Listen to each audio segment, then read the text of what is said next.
दिव्या घर का सारा काम खत्म करके अपने कमरे में गई ही थी कि तभी उसकी ननद अपने कुछ दोस्तों के साथ आती है और आवाज लगाती है, भाभी कहाँ हो? मेरी फ्रेंड आई हैं, कुछ बना दो। वैसे इन सबको आपके हाथ के पुलाव बहुत पसंद हैं, ऐसा करो वही बना दो। कहकर अपने सब दोस्तों को अपने कमरे में ले जाती है। दिव्या सब्जी काट कर पुलाव बना देती है, सबकी प्लेट लगाकर उसके कमरे में ले जाती है।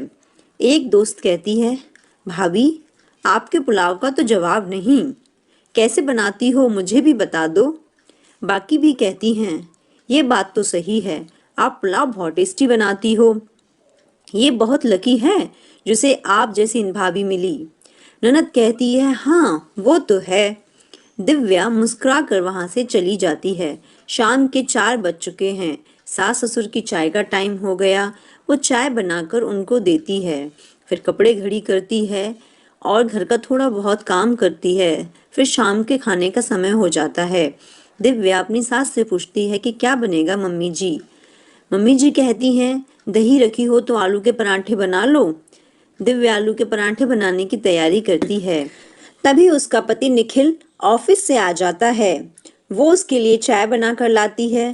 फिर दिव्या कहती है कि उसके सर में दर्द हो रहा है।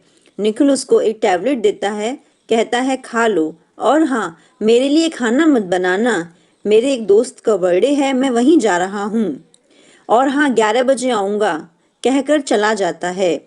मम्मी आवाज लगाती हैं, दिव्या 7 बज गए हैं, पापा का खाना कहाँ है? आई मम्मी जी, कहकर दिव्या खाना बनाने लगती है। मम्मी अपनी बेटी नीलू को आवाज लगाती हैं, नीलू पापा के लिए खाना लगा दे। वो कहती है, मम्मी भाभी ही दे देंगी, मैं पढ़ रही हूँ। दिव्या खाना लगाकर दे आती है। सासू माँ कहती हैं, मेरे लिए अभी मत बनाना, किशन आ जाएगा मैं तभी खा लूंगी। किशन इनका छोटा बेटा है जो रात के 10 बजे तक घर आ पाता है। दिव्या पापा का खाना बनाकर अपने कमरे में दवाई खाकर लेट जाती है। पता नहीं कब उसकी आंख लग गई। जब उसकी आंख खुली तो सुबह के 5 बज रहे थे। वो उठकर किचन में गई। किचन में जाकर देखा कि पूरी किचन ऐसे ही पड़ी है, जहां तहां चीजें पड़ी हुई हैं और सिंक बर्तनों से भरी हुई है। दूध भी बाहर ही रखा हुआ है। शायद किचन में कोई आया ही नहीं। क्या भैया और मम्मी ने खाना नहीं खाया? दिव्या सोचती है कि ऐसे कैसे वो सो गई, आज तो पक्का घर में कलेश होगी। यही सोच सोचकर उसने पूरा किचन साफ किया, घर का सारा काम किया, सब जग गए, सबके लिए नाश्ता बनाया। वो सोचती है, मम्मी जी ने कुछ नहीं कहा, ऐसा कैसे हो सकता है? वो उनसे पूछती है, मम्मी जी शाम को आपने खाना नहीं खाया? मम्मी कहती हैं, अरे वो किशन के दोस्त उसे खाने पर ले गए तो वो वहां से मेरे लिए पेटीज ले आया, मैंने वही खा ली। अब तो दिव्या के आंसू नहीं रुक रहे। वो सोच रही है किसी को उसकी परवाह नहीं है। अगर खाना खाना होता तो उसे किसी भी कीमत पर जगा लेती। वो हमेशा अपनी सास के बाद ही खाना खाती है। किसी ने भी ये जानने की जहमत नहीं की कि उसने खाना खाया है कि नहीं। वो सबकी परवाह करे, सबको गरम गरम खाना खिलाए। यही सोच सोचकर उसे रोना आ रहा है। रो लेती, पास में लगी सिंक पर मुंह धो लेती, फिर सोचती कि उसकी शादी को 2 साल हो गए, उसने सास और ननद को कभी भी किचन में घुसने नहीं दिया। जिनके लिए वो दिन रात लगी रहती है, उनमें से किसी को भी उसकी परवाह नहीं। आज दिव्या को अपनी मम्मी की बहुत याद आ रही है। काश कि वो उनके पास होती तो वो लिपट कर खूब रोती। दिव्या अपने आप को खूब समझाती है कि ससुराल में ऐसा ही होता है, बहुओं की किसे परवाह होती है वो खाएं या ना खाएं। लेकिन आज उसके आंसू रुक नहीं रहे। उसे पुराना सब कुछ याद आ रहा है।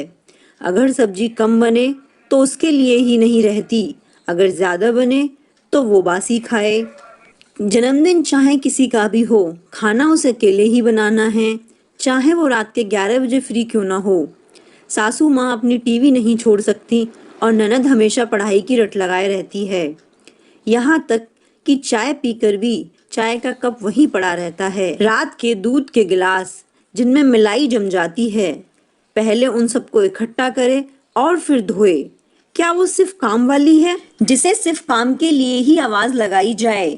सुबह सबसे पहले उठती है, रात में सबसे बाद में सोती है, लेकिन किसी को उसकी कोई परवाह नहीं, क्योंकि वो बहू है। आज दिव्या को कुछ भी अच्छा नहीं लग रहा। वो सोचती है कि वो सबको सबक जरूर सिखाएगी। एक दिन अपनी सास से कहती है, मम्मी जी आज मेरे पेट में बहुत तेज दर्द हो रहा है और मुझे चक्कर भी आ रहे हैं। तो सास कहती है, ठीक है, अंदर जाकर तुम आराम कर लो।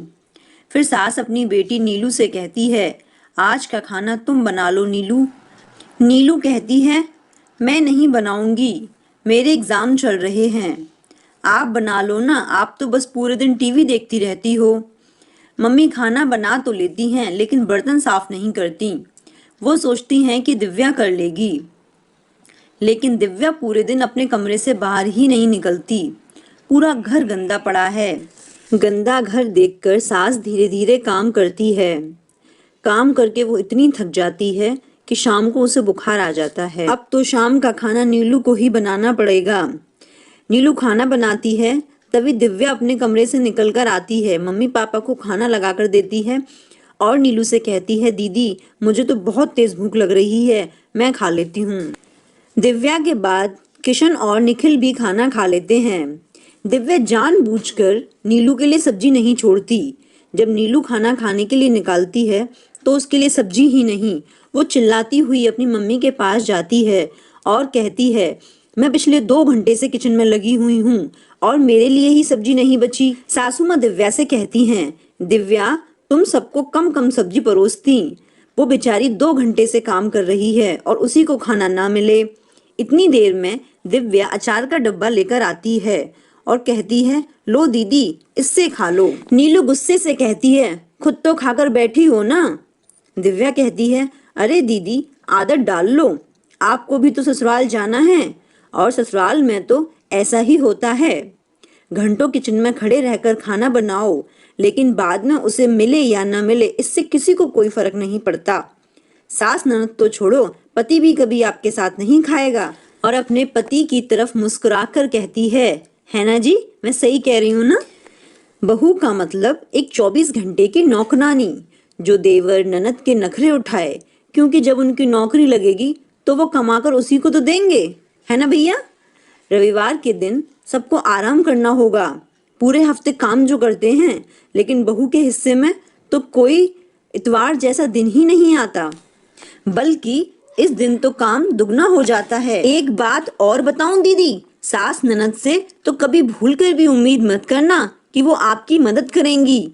चाहे पूरे दिन वो टीवी देखे या घंटों फोन पर बतलाएं, पर मजाल है जो थोड़ी सी बहू की मदद कर दें। सास की तरफ देखकर कहती है, क्यों मम्मी जी, मैं सही कह रही हूँ ना। अब मम्मी को ही देख लो, एक दिन काम किया तो बीमार पड़ गई, और इतना काम तो मैं रोज करती हूँ, मजाल है मुझे कुछ हो जाए। अरे हम बहुओं को तो वरदान मिला है कभी बीमार न पड़ने का। और मुस्कुरा कर कमरे से बाहर चली जाती है। कमरे में सन्नाटा है। दिव्या उन सब पर ताने मारकर गई। ये बात सब समझ तो गए। फिर थोड़ी देर बाद दिव्या एक कटोरी लेकर आती है और नीलू से कहती है, ये लो। बात सब्जी की नहीं है, एक दूसरे की परवाह करने की है। मुझे आप सबकी परवाह है, लेकिन क्या इस घर में किसी को मेरी परवाह है? नीलू कहती है, सॉरी भाभी, और दिव्या के गले लग जाती है। सास को भी समझ आ गया कि बहू भी इंसान है। निखिल भी उस दिन के बाद ज्यादातर खाना उसी के साथ खाता।